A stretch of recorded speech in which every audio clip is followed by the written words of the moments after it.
Well, good afternoon and welcome to Cut to the Chase with Senator Chase, your weekly call-in town hall and radio show. I'll be on the air for the next hour to answer your questions here on WNTW The Answer. The number here is 804-454-1366. 804-454-1366.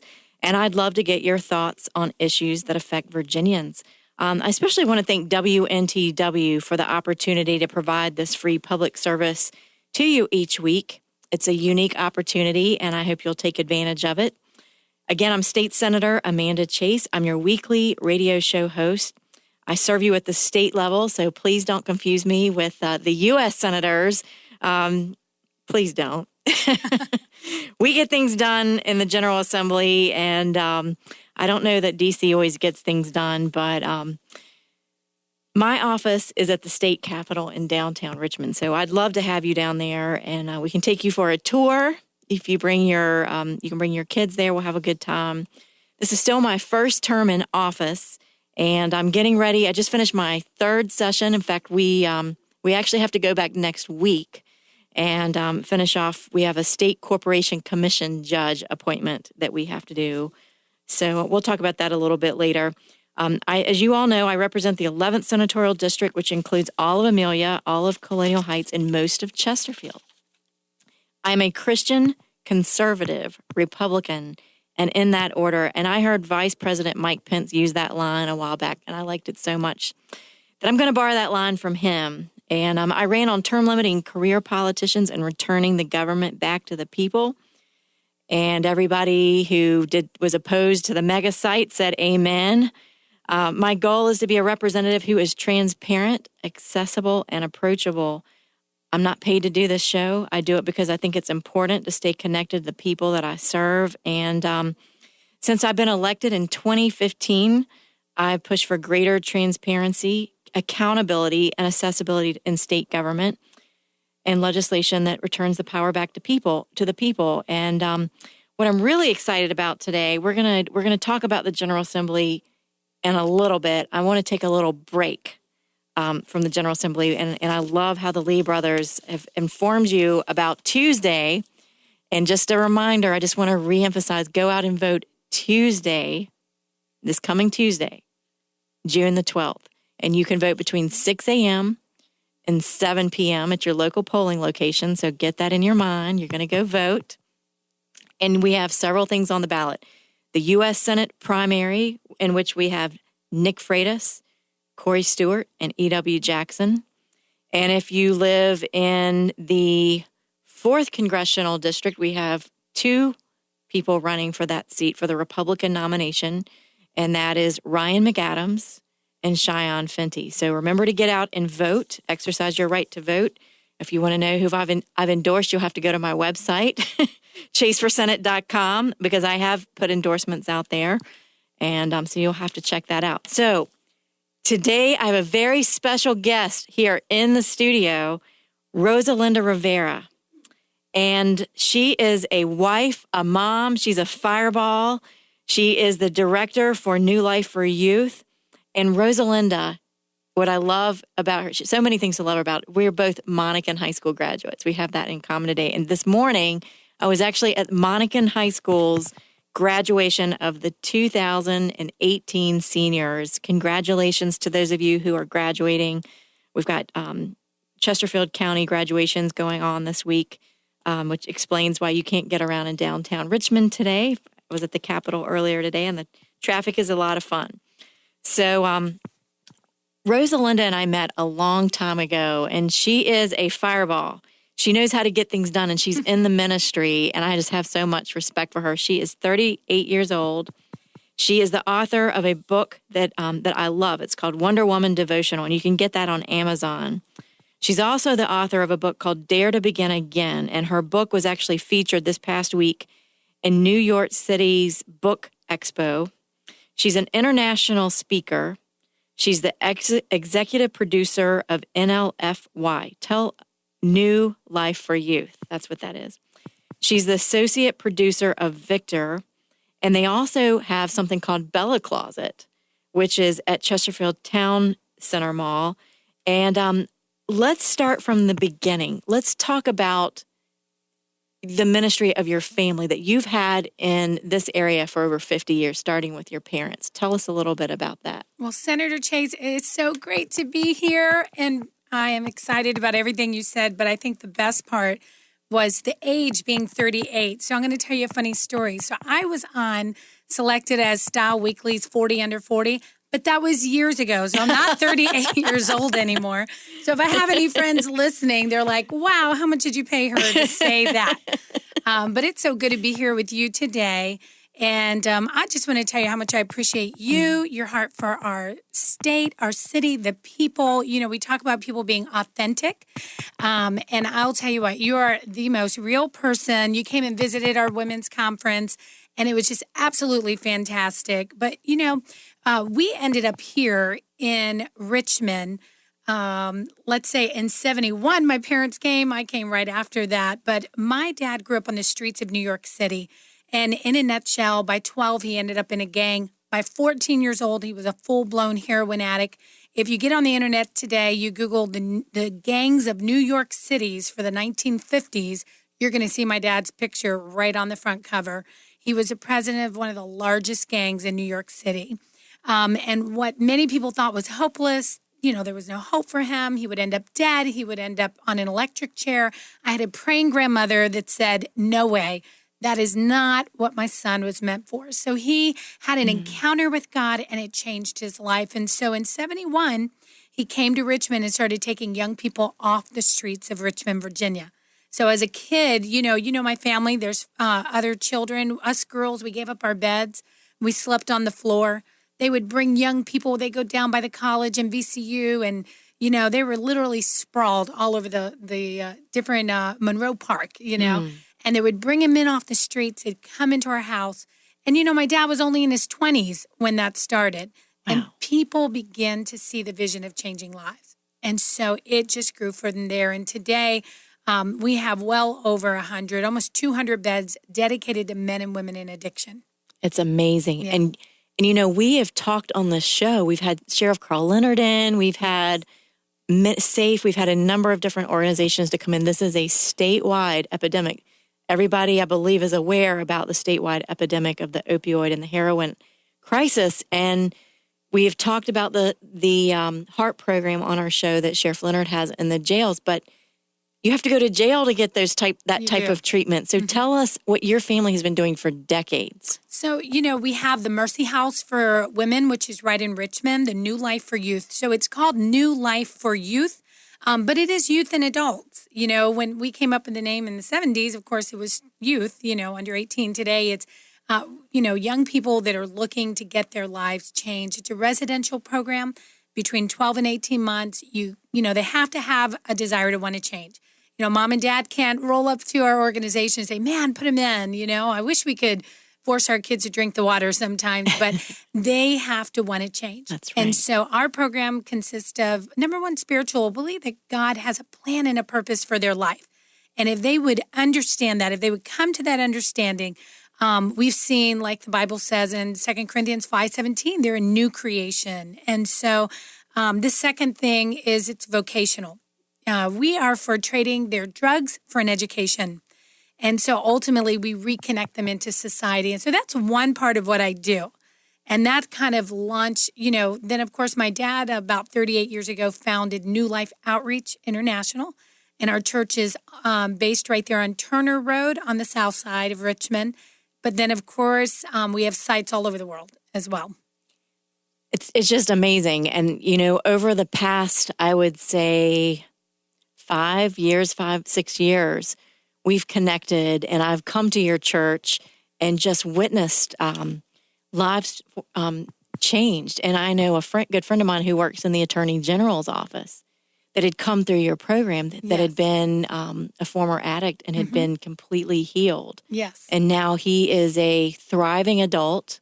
And in fact, when he told me about his history, I couldn't even believe it. And he's like, yeah, he's like, I had this issue. And he's just, you would never know that. And so I think this gives hope to people who maybe have a loved one who's struggling with addiction, who's struggling with the opioids or the heroin, or, they're just holding out. So that we're going to give them courage today. We're going to encourage them. We're going to give them hope. If they want to find out more information, where can they go? Is there a website? Absolutely. You can go to newlife.center, newlife.center, or you can go to newlifeforyouth.org. And locally, 804-276-6059. Very good. Now, we're getting ready to go to a break, but we're going to have Pastor Rosalynde Rivera, back with us. So you'll want to stay tuned for today's exciting show. So stay tuned. We'll be right back with Cut to the Chase.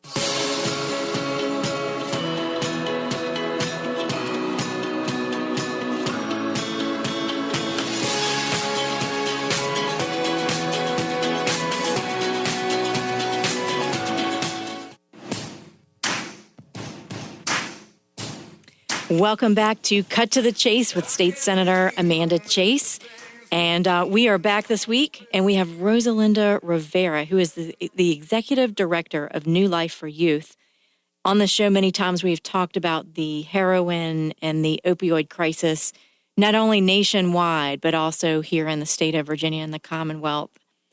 It has reached epic proportions. And in fact, we have more deaths by opioid and heroin than we do even of traffic-related deaths. It is a issue that touches everybody, and myself included. We all know somebody who has either dealt with the issue or currently or before. It touches every life, every socioeconomic group. It's not like it was probably years ago where it was, those are the druggies, It's not that way at all. And it actually happened from what I'm talking, what I've been, doing my research and everything. There was a period of time, and I remember when I was in the hospital delivering one of our kids, and I ended up having a C-section. And so they put me on Percocet. And Percocet, as you all know, is an opioid. And the whole culture in the hospital at that time was, let's treat the pain. They give you these little charts, and they're like, circle the face that shows where you are, and if it wasn't smiling, they were giving you some more drugs. And so that was the culture, and that's what our doctors were taught. If you're a good doctor, you were graded on your treatment of pain. And I just remember thinking that was so odd, because we grew up in a generation of tough it up, buttercup. That's right. This is it. I mean, I was planning on going there, delivering, no drugs, no nothing. I was just going to go in full force, but that didn't work out so well. And so ended up having to go the C-section route. And here they were pushing drugs on me. And I thought, gosh, this is not the way I wanted to go. But, I wanted treatment for the pain, So anyway, I remember taking one of the Percocet, and it made you cuckoo for Cocoa Puffs. And I was like, no, thank you. I don't want that anymore. But some people have a predisposition that they get addicted to these prescription drugs that they're being prescribed by their physician. And now the laws have changed such, because they've tried to overcorrect, I think, legislatively, that doctors have a limit on the prescriptions they can give before you have to go see a doctor again and get another refill. So that has changed, and I don't like that, by the way. I think we should allow doctors to do what doctors do best and prescribe the amount of pain medication that they see fit. And that's a relationship between the doctor and the patient. So I don't think we should legislate that, but we do need to be careful, because kids are getting their parents' drugs and selling them on the streets, and good people are getting addicted to these opioids, and they don't know how to get off of them. And sometimes, in some cases, I have heard the doctors stop prescribing the pain medications because they're like, you should be off of this by now. And they're turning to other things that ease their pain, and one of those being heroin, because it's so cheap on the streets. So we have an issue that affects all of us. And so I really, really, really have spent time with Rosalynde, and I know her, I trust her and her organization, New Life for Youth, and I can't say enough good things about them. I mean, they've been in this ministry for 50 plus years. 50 plus years. And, we've seen this change tremendously. Today, I have kids that play sport. They broke an ankle, they broke a foot. Immediately, doctors were giving them 75 Percocets. The prescription drug addiction has gone just out of this world. And so when we were more dealing with, I want to say like 20 years ago, with the street drug, where crack was the big thing, today, it's hitting a different demographic too. And I think it's really waking us up because the average user is 21 to 29-year-old white male.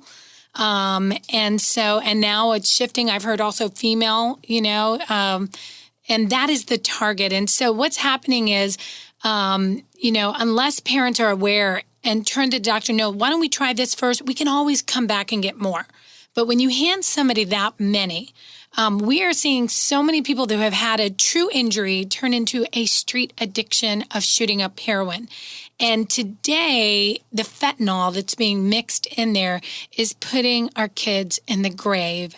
I think it was almost 1,800 people just in our area that died, And I mean, you're talking about, I was at a golf course, Stonehenge golf course. And I was at a great Rotary Club the other day and sharing. And I said, we would have to use your entire golf course to excavate to bury that many bodies a year. And I want to paint a picture, Senator Chase, for people to realize, okay, we can't just talk about it in passing, but we've got to change them.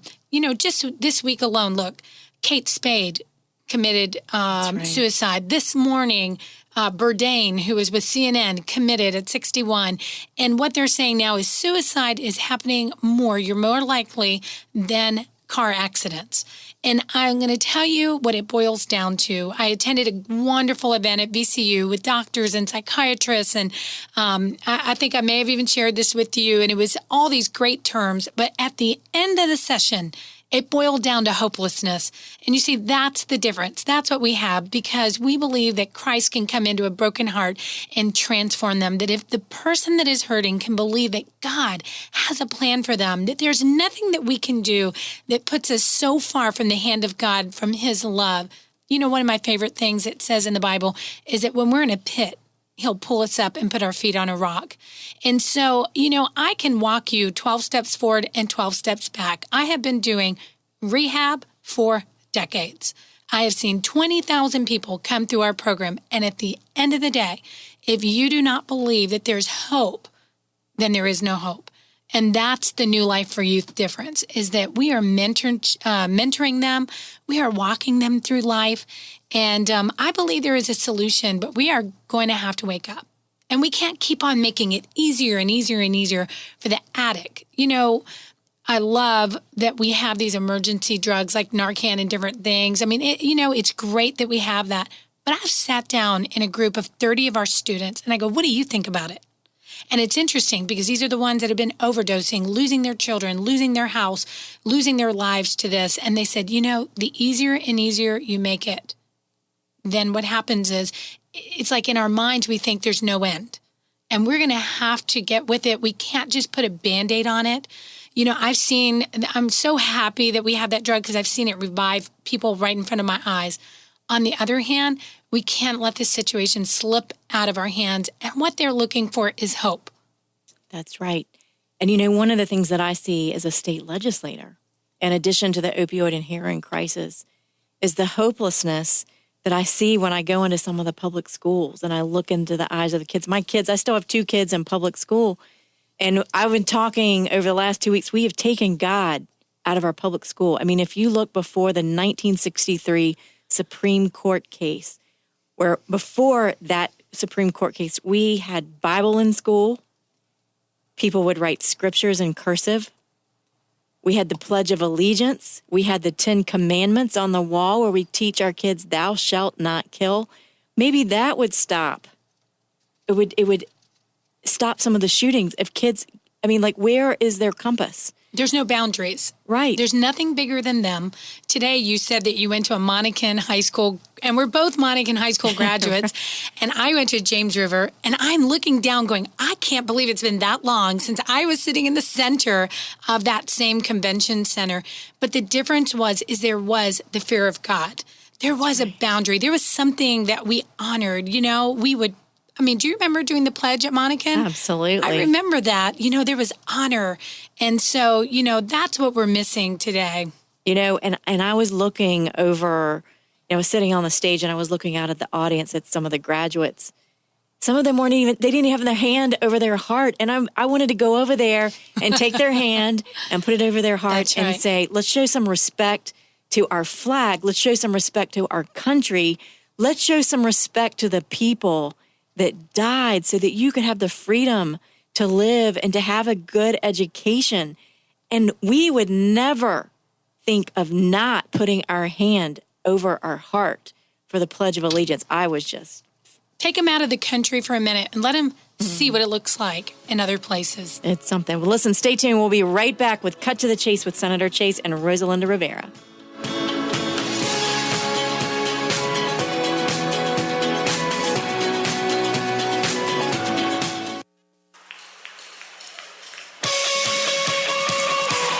Welcome back to Cut to the Chase with State Senator Amanda Chase and Rosalinda Rivera, who is the Executive Director of New Life for Youth, here live in the studio today. 804-454-1366, 804-451-1366. We're talking about the opioid and heroin crisis and what solutions we have. We have hope. We do. We have hope. And so that's what I want people to hear today, because right now you're told there is no hope. But one thing that we have learned is that through your program, that anytime that there is the faith component, that's where the healing and the change and the reformation begins in someone's life. And you have proof. Tell me how many people have entered in your program and how many have fully recovered. Well, we've had over 20,000, and I'm going to be honest, that number happened so long ago, we stopped counting after 20,000. But if they will come in, if they will commit to that program, if they'll do the 12 months, we had the University of Maryland did a study on our program, and they're showing, 65-70% of them not returning to a life of addiction. Wow. And, it reminds me of the Bible. I was talking with somebody today, and, Jesus just turned to people and said, hey, come follow me. He discipled people. And our program, our approach is so different. It is discipleship and mentorship. Come follow me. Watch how life looks like in the good time and in the bad time. When you go through struggles, as a mother, we have also a home I founded 5 years ago called Mercy Mom's House. This is where single mothers and children are able to come together, reunite, reestablish them, and get them back involved with society. But it's about come with me and follow my life. And so our program is very mentorship-based, education, but we let them know when everything comes apart, there's a God that loves you, who can restore you, who can lift you up and make you into a new creation. So it doesn't matter what they've done. If a parent is listening today, maybe you're wondering, I have a son, a daughter, I have my husband, my wife, a sister. I want to encourage you today, don't give up hope. I'm glad my grandmother did not give up on my father. Don't give up hope, and, encourage them, talk to them. Don't enable them, but let them know, it's time to change. And a lot of times we fail to confront. We're too afraid. We're afraid we're going to lose them. You're going to lose them if you don't confront. That's right. So we're a place. There's a lot of great places, but you've been to our place, and, we just want to let people know that we're here. We're in Virginia, and there's a phone you can call. And speaking of phone, let's say that number again. It's 804-276-6059. And say it one more time. 804-276-6059. And let's just say they're driving down the road and they still didn't get the number. They can go Google what? What do they They can say, Siri, call New Life for Youth. And so you can look up New Life for Youth, or you can go to newlife.center. We have a series of billboards that are going to hit Richmond all over the city. And looking, when you're looking for hope, where do you call? And you're going to see that out there.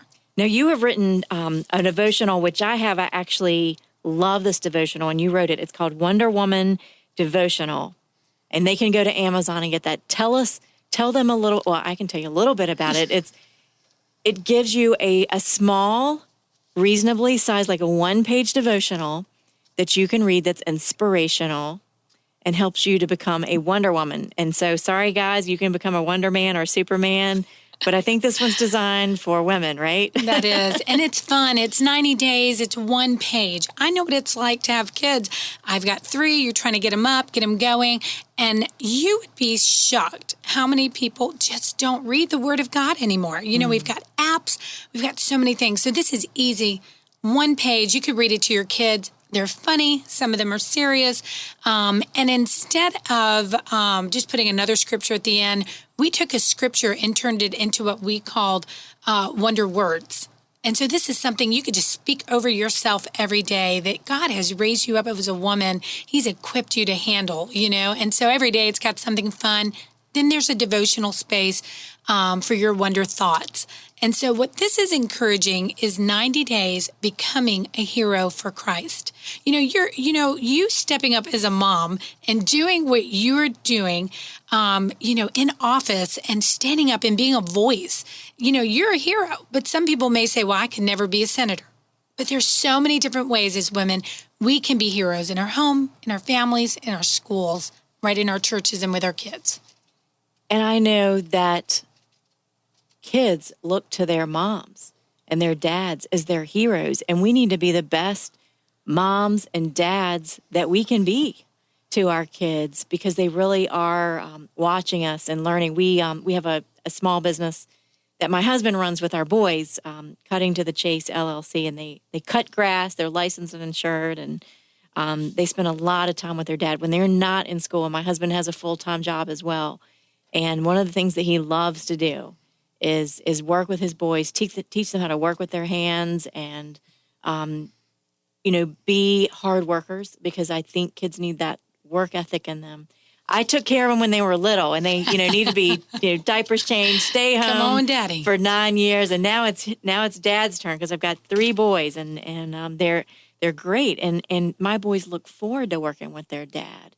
And we need to spend time with our kids. We need to value them. I know before my boys leave for school in the morning, I pray over them. Absolutely. And pray a hedge of protection over their mind, their heart, soul, in Christ Jesus. That's right. And, some people want to be all politically correct about this and that. I'm telling you, in my family, we worship Jesus Christ. That's right. Absolutely. That's right. And he's I think we have all these different religions, and we respect your choice of religion, but if you want one that's going to heal and save, I know this one works. That's right. So anyway, we're going to be right back with more Cut to the Chase with Senator Chase. And you can dial in, write it down, 804-454-1366, 804-451-1366. We'll be right back with Rosalynda De Rivera.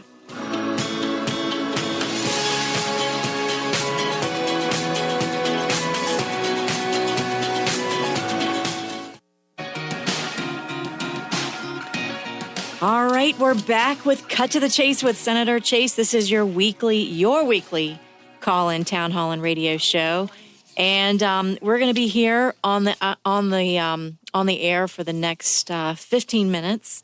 And so, if you have a question you'd like to give us a call here in the studio, we're happy to take your phone call. The number here again is 804-454-1366. That is 804-454-1366. I want to give us, this week, I had a very busy week. I was actually at the Southside Virginia Association Realtors Picnic, and that's actually in Petersburg. But there are a lot of realtors that are actually in my district, in our district, in the 11th district, that were attending this event. And Ryan McAdams was there. He's running for Congress. And there were about 100 of us that were there. And we had this cornhole tournament. Now, Leanne, who's sitting across from me, she's my aide over there. And Ryan's aide, they joined a team. We were a team. And we played cornhole. And not only did we play cornhole, we won. Ryan McAdams and I entered this as a team. And we finished. We made it all the way to the finals, all the way through 3 different rounds. And we were almost the champs. But David and Nick Hayes, they were too strong for us. And so they beat us on that last final round. So congratulations to David and Nick Hayes. in the SVAR Cornhole Tournament Finals. So that was a lot of fun, and I always look forward to their annual picnic. And those guys are so much fun. All of our friends that are in our realtors group there. So thanks for having us out. That was a lot of fun. We're in the community all the time, and those of you who are on my website and on Facebook, I let you all know that I'm going to be working with the 4th Congressional District and the 7th Congressional District congressmen and the 4th and the 7th District. And we're going to be doing meet and greets in the community. So if you would like us to come to your home or business, I'm working on organizing this. We want to meet people in our district, and so we can listen like we've been doing. And I did this when I first ran for office, meeting in people's homes on Tuesdays and Thursday evenings, and then Sundays after church. We did that all during the election season. We're getting ready to kick that off. My campaign kickoff is coming up this coming Thursday at the Boathouse Restaurant in Chesterfield. And so if you're interested, please contact my office, and we're happy to get you more information on that. So I'm here in the studio with Rosalynda De Rivera, who is the Executive Director of New Life for Youth. And she is the author. She's an international speaker. Now tell us what countries you all are in. Well, I just got back from Colombia. We had a wonderful time there. So one of the things that we do is we come along different nations. I've been to 22 countries, and we meet with their local leadership, churches, colleges, police departments, military, and we help them and guide them on how to do outreach well, how to collaborate with the schools, the churches, with people that have a desire to see change and bring hope. And so I just got back from Colombia, spoke in the University of Columbia there, and we just had a fantastic time, and the food was fabulous. Okay, so let me get this right. You are in Colombia, and the government you work with the government. Now, do they have separation of church and state? Is there that belief in Colombia? Let me tell you, the mayor wants us back in March, and we're going to go to Medellin, Colombia, where if you remember anything of the history and the documentaries about the cartel and everything that was happening, we're going back in March, and we are going to actually take on the soccer stadium. Wow. And we are going to go. We share the testimonies. I mean, if you, my dad has a movie. The movie's called Victor.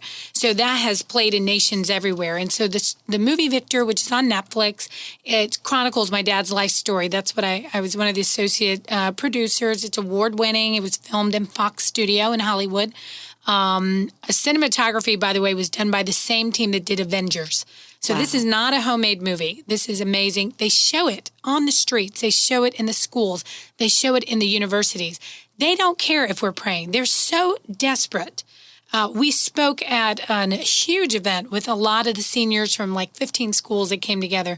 And I turned to them, is it okay that we mention God? Is it okay? They said, do whatever, because we know that there's hope in God. So there's just a different respect in a lot of these countries. We were in Africa, Costa Rica, Colombia, Peru, Dominican Republic. I mean, you name it. We have a great work in Brazil. And so, look, when the MS-13 issue was big here in Virginia, I helped write the reduction plan for the state of Virginia. I was on that team. We went to El Salvador and met with the president of juvenile justice. And they were interviewing us on how do we help combat that issue with the gangs. And so in many countries, they're very open to the hope that we find, through Christ. And so I think what you're saying is that there are countries that get so desperate that they're like, bring God in. We don't want this political correctness. We want God taught to our, in our schools. That's right. We want to bring God in. And, I was talking about this 2 weeks ago, is that I think America is at that point where we need God back in our public schools. That's right.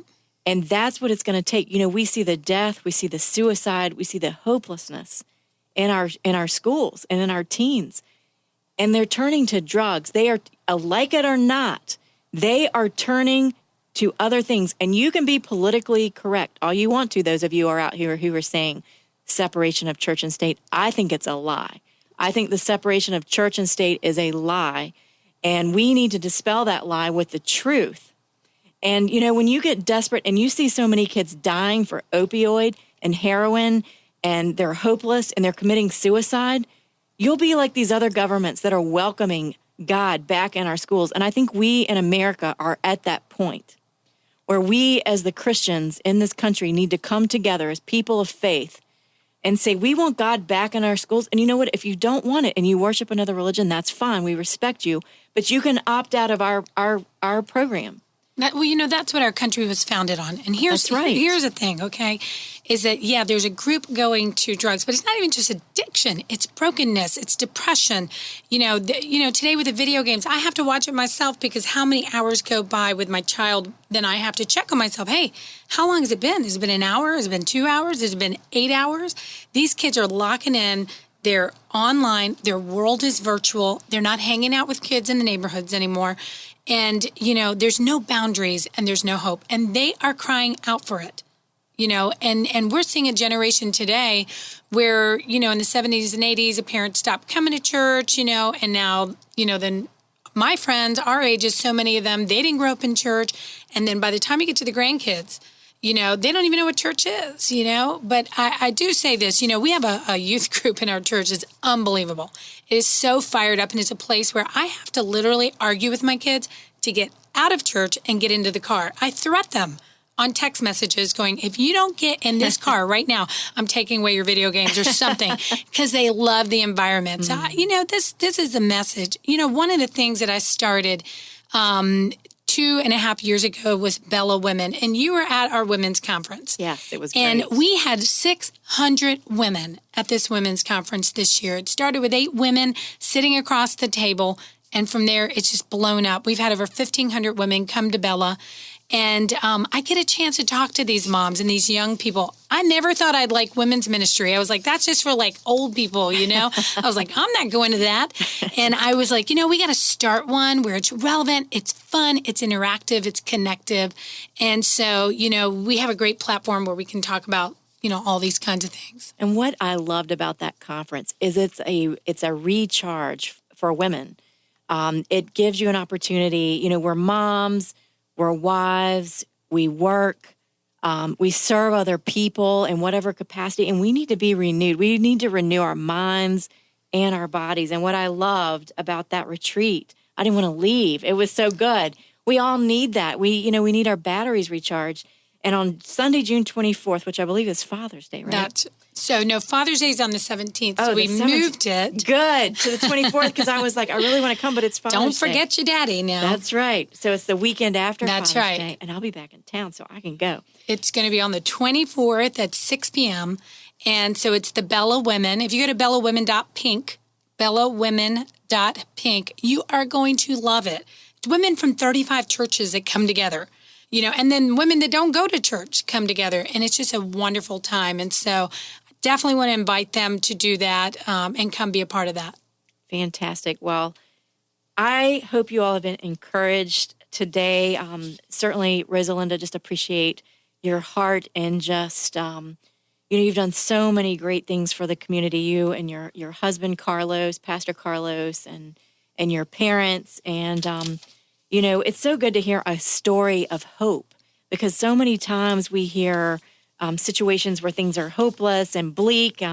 Just speaking of Medicaid expansion, I was thankful that we were taking a break from talking about passing Medicaid expansion, because I'm just so tired and it's depressing to talk about that. But anyway, really appreciate you coming on the show today, and stay tuned.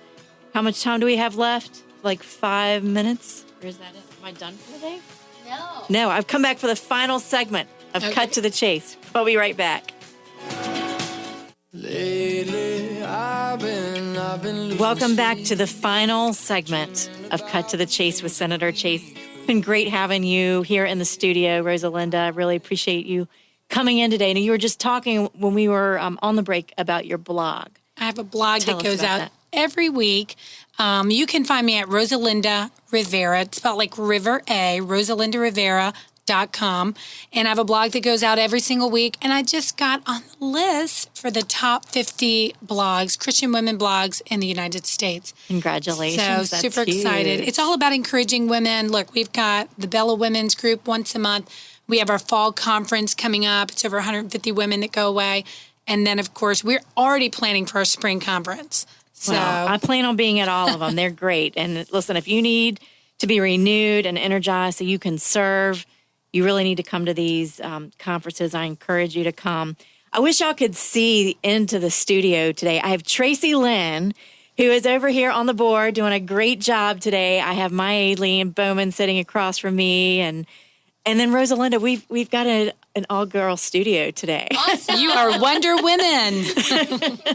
We are having fun today. We love the Lee brothers. They're great too. We are having a good time, giving them a hard time whenever we came in the studio today. They're a lot of fun, and we appreciate them. And so we've got the word today that our radio station has been sold, and so we are all a little shocked today, to say the least. So we're planning on being on the air for the next 30 days, but we know that we're going to, figure something else out. I know that I've been invited to go to WHAP and in Hopewell.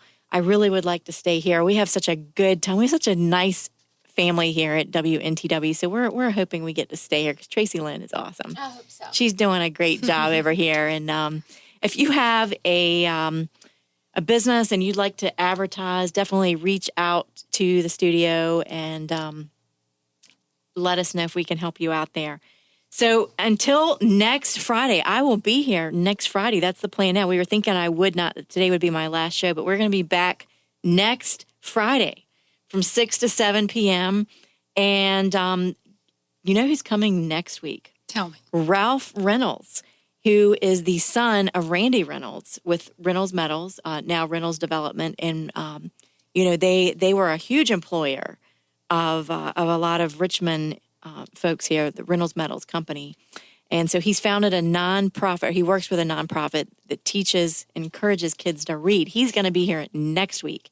Can't wait to have him on the show next week. So you'll want to tune in. And I'm excited I didn't have to call in and tell him not to come next week.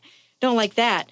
But we're going to stay on as long as we are allowed to stay on the air. And, if God opens another door and we go somewhere else, I just wanted to let you all know, because I cut to the chase and I'm transparent, and I want our listeners who have been so faithful to us over 2 years now, tuning in, that, it's the desire of my heart to continue with these town halls. And, definitely visit my website, chaseforsenate.com, so you can get a newsletter. I'll give you a brief update on what's going on in the General Assembly, and we'll let you know about events that are coming up. We have a lot of events. I know I'm going to another event tonight after this event for a congressional candidate. And so Tuesday, don't forget to vote. Remember, this coming Tuesday. And you can actually go in person between now and Saturday. Let's say you just realized, I'm going to be out of town, or I'm on business on Tuesday. You can actually go in person until 5 o'clock on Saturday here in Chesterfield. I know you can go to the registrar's office on, I think it's Laurie Road, right there at the administrator's building. Google Chesterfield, voting in Chesterfield, okay? Y'all can do that, right? And you can actually go in person and vote. Remember to bring your driver's license, and you can vote in the primary. So we have a Senate primary and we have a House primary. Exercise your right to vote. Do your due diligence. And meanwhile, stay tuned to Cut to the Chase with Senator Chase. Next Friday, we'll be back. Thank you.